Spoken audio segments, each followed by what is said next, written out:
Hi Leute, ich bin Luis und das ist the Global Playlist. We are back with another episode to discover the song that will be standing for one of the major league countries in the history of music, the proclaimed nation of poets and thinkers, Germany. As always, we'll also take a good look at the country's local trends, taste, and all that makes Germans tick when it comes to music. And as usual, this will give us a genre-less playlist with a great selection of German music.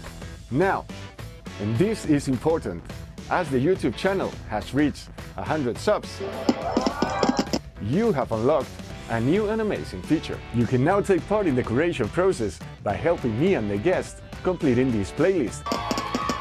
Just leave a comment with the songs and artists you feel that are missing out, and I'll personally add them to the playlist of each episode. As easy and cool as that. Now let's dive into German music. Germany is undoubtedly one of the most prolific and relevant countries when it comes to classical music. We can't speak about Germany without mentioning electronic music, or the other way around, as it is one of the spots where it all started and where it has been kept developing more profusely. Rammstein and Scorpions are definitely not alone in one of the heaviest countries out there, while at the same time, some of its punk rock bands can be counted among the most successful local artists of all time. And although trends coming from abroad keep claiming their space, local hip-hop culture and rap scene are crucial to understanding German music today, while the same happens with other musical movements and subcultures that we will discuss throughout this brand new and exciting episode. Let's jump right into it and meet our today's wonderful guest, Leo, directly from Blood Audio Design, Hamburg.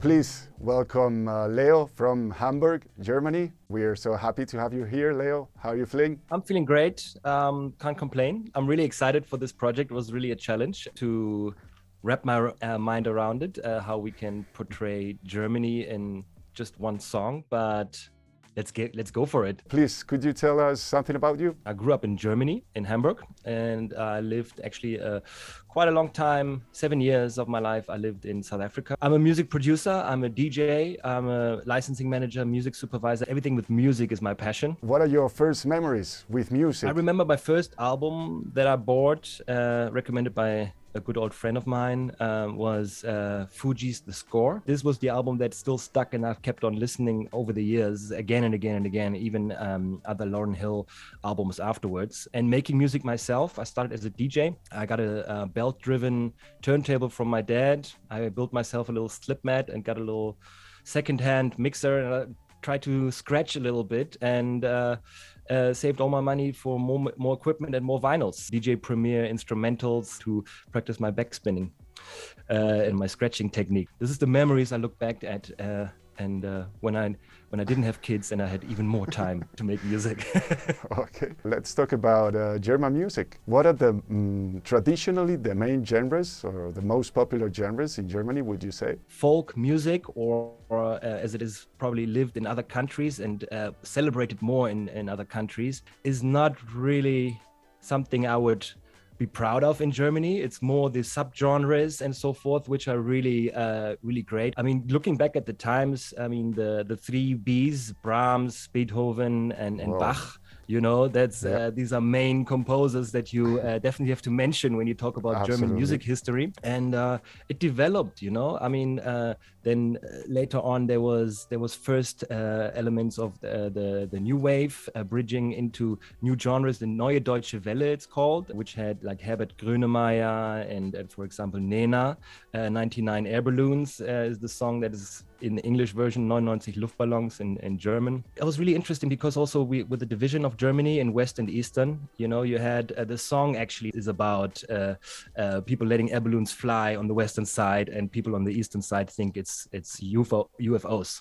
I didn't know that. Another artist that's worth mentioning, which is quite famous, is Kraftwerk. They were the pioneers when it came to synthesizers and electronic music production. They started using electronic drums and so forth, and really paved the way for future music, especially in Germany, but also internationally. A lot of people got inspired by it. Could you tell us what is Schlager? That's what I was referring to, like folk music. Schlager is it's the most cheesiest type of music that you would listen to at après-ski, like after you're going for on a skiing holidays and you just want to party and don't worry about the style of music. Germany is one of the most important markets or scenes for rap and hip hop. Why do you think hip hop and rap are so popular in Germany? Looking back at the 90s, 80s, 90s,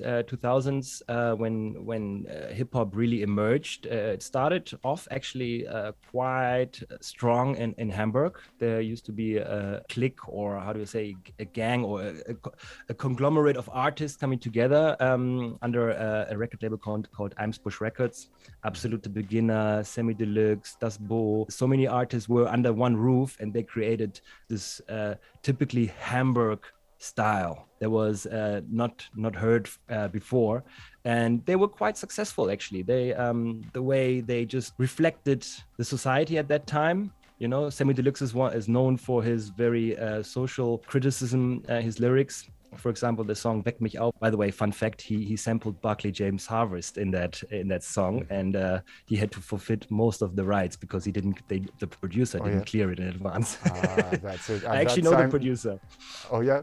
At that time, nobody was clearing those rights, right? No, that was at the beginning stage when producers still thought they could sample a couple of seconds from a song and get away with it until they received the letter from the lawyer. There was a big shift happening in German hip hop, especially when more and more gangster rap also came from the US. The focus switched from Hamburg mostly to Berlin, which then came up with this hardcore gangster rap. They started filling out stadiums, massive. Sido, Bushido, Materia, a lot of artists. They became pop stars. They were really on the forefront of all of this. And what do you think about the new generations? I mean, I've heard that Capital Bra is hitting hard in Germany.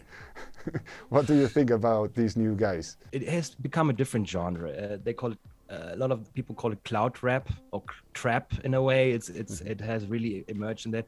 A lot of artists also use old school type of beats, but for a long time they were talking about the same thing. I drive the biggest Benz, I have the money and all of that. Yeah. Slowly people are coming with motivational messaging, like another guy called Contra K, for example, and they do more motivational messages and some even without any swear words or so.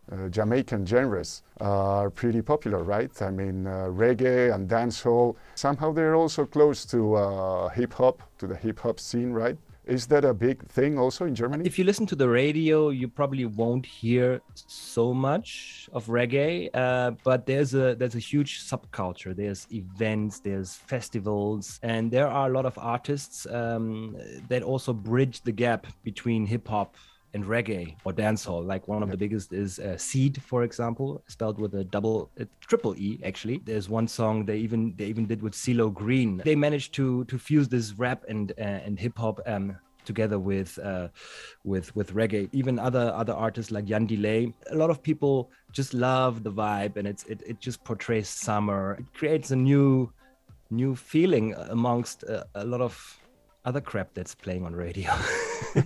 Germany also is one of the main exporters, or has been for decades, of rock bands and metal bands. Rammstein, of course, the Scorpions, Blind Guardian, Helloween.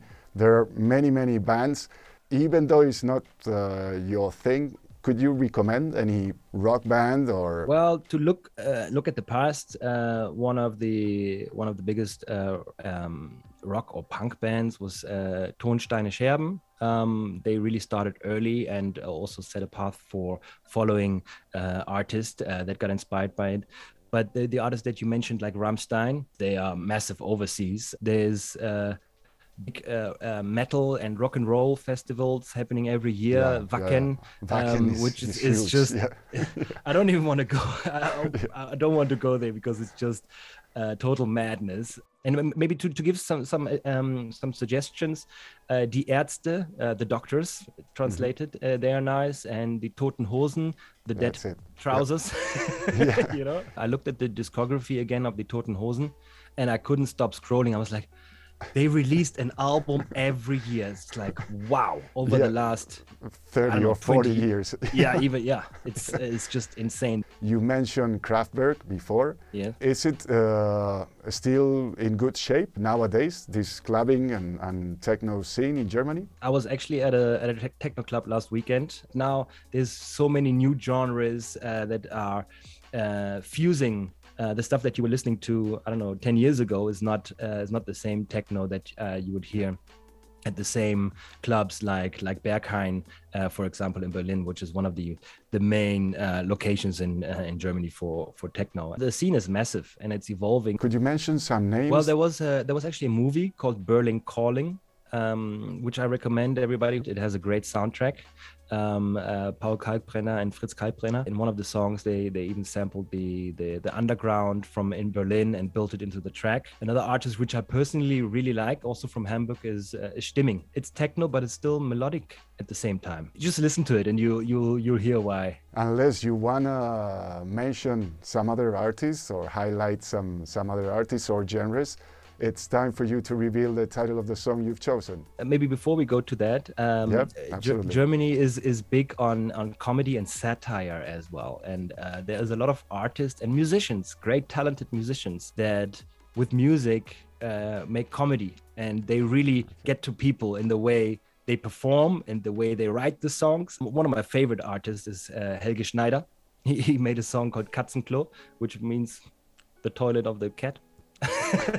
But he sings the toilet of the cat makes the cat happy. But the way he looks, the way he performs it, the way everything is just put together, is just making fun.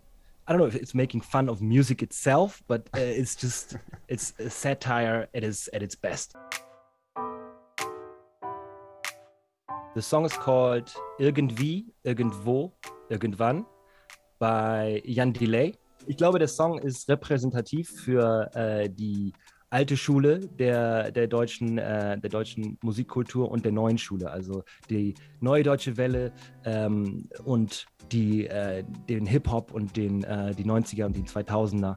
Und dadurch, dass es eine Coverversion ist von einem alten Nena-Song und dieser Coversong von einem meiner Lieblingskünstler auch performt wurde, ist es einfach Good Vibe, der einfach auch für die Zukunft schöne Voraussicht erklärt, sage ich mal so. Ja.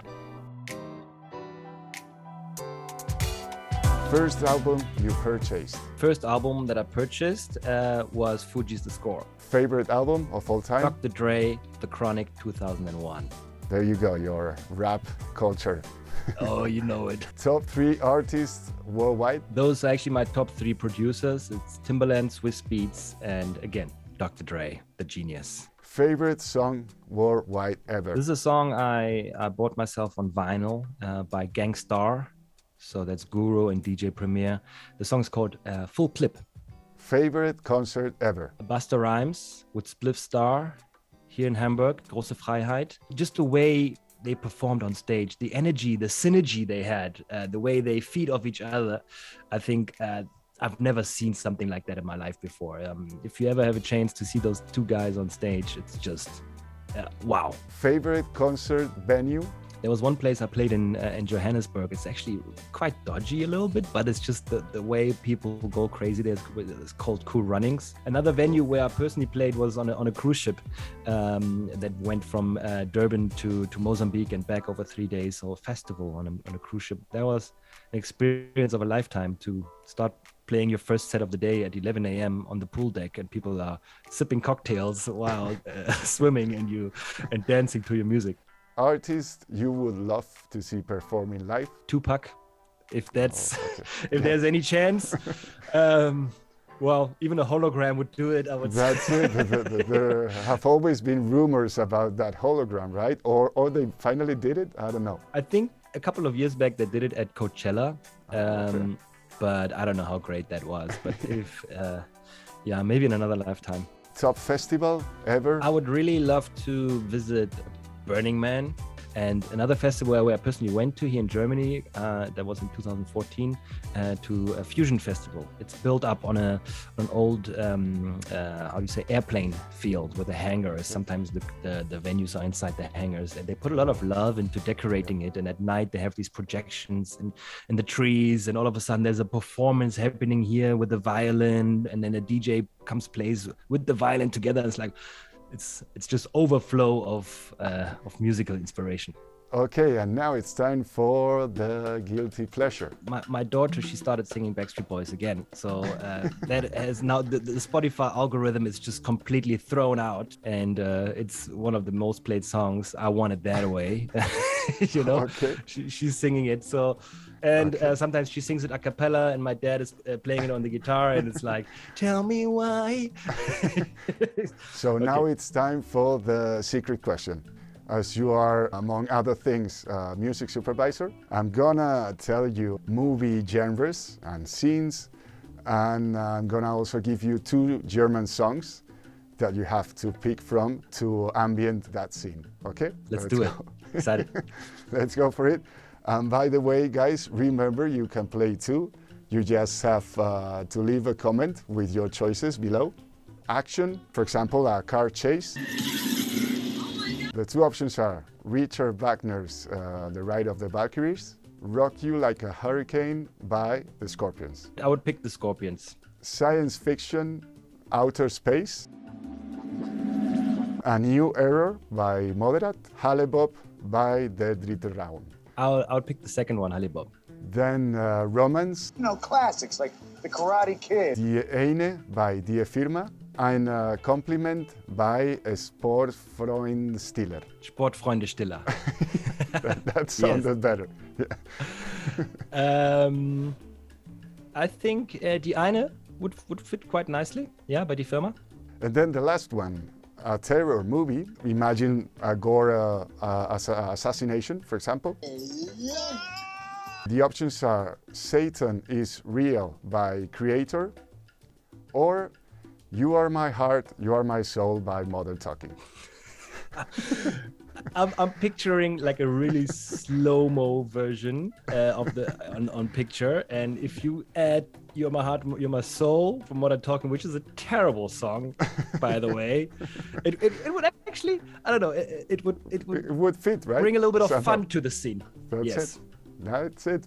Nice choice. I love it. Before we finish, I would like to ask you, what are you DJing or what are you producing right now? Well, right now I work a lot of on instrumental albums, which I release as the artist name is DJ Leo Large. So if you go to Spotify, you type in DJ Leo Large, you find some albums there. And DJing, I'm DJing regularly here in Hamburg as well. Thanks, Leo. Thanks a lot for visiting the Global Playlist. And guys, remember, you can listen to all the music mentioned throughout the episode on Spotify, to the podcast with the story of the song chosen by Leo. And don't forget to, I don't know what I was going to say, but that's okay. Follow me on Instagram. And don't forget to follow Leo on Instagram. That's it. And the kidding. Global Playlist if you happen to like music. Thanks a lot, Leo. Bye-bye.